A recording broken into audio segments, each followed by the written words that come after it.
আখড়া বন্দনা করি সরস্বতী মাগ বলি।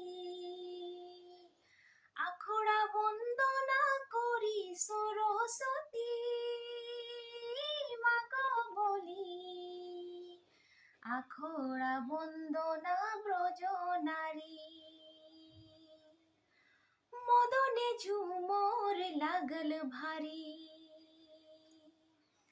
কত যতন করি আমরা সবাই করমতি।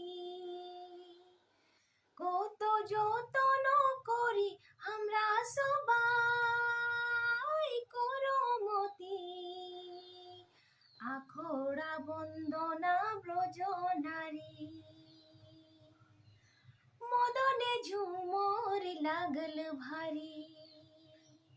নমস্কাৰ, মই ৰঞ্জিতা ঘাটৱাৰ চাহু। আজি কৰম পৰৱেৰ বহুত বহুত শুভেচ্ছা থাকলো। আমাদেৰ সমূহ অসমবাসী ৰাইজ তথা আমাদেৰ গাঁৱেৰ যিমান আশে পাশে আহে গাঁৱৰ সদস্যলৈকে দিদি দাদা ভাই ভনী ল'ৰা ছোৱালী মা দেউতা সবকে করম পরবের শুভেচ্ছা জানাচ্ছি। লগে আজি স্পেশালি পরিবর্তনী একাদশীরও আজি দিন লাগে। ভগবান বিষ্ণুকে আজি ব্রত পালনের দিন লাগে। আর সবে যাতে আজি দিনটা ভালসে পূজা পাঠ করে কোনে ভালসে আগন্তুক দিনগুলা যাতে ওরা ভালসে পার হয়ে যেতে পারে। বেয়া আমাদের মনের ভাব কোনো আহে যদি হিয়া ছড়ে কোনে আর আগুয়াই আমরা যেতে পারি। ওটার কারণে আজি ভগবানের ওচরে প্রার্থনা করব লাগে সবেজনে মিলে কোনে। আর বিশেষ আমার ভীমচরিয়া রাধাকৃষ্ণর যেটা গান রয়ে, আজি তোদের মরম তোদের আশীর্বাদ আর তোদের কষ্টর কারণে আজি আমি 1,11,000 সামথিং প্লাস কিবাটা হয়েছে আজি ভিউয়ার্স। তো ওটার কারণে আমি নথই আনন্দিত হচ্ছি। বহুত বহুত ধন্যবাদ তোদেরকে।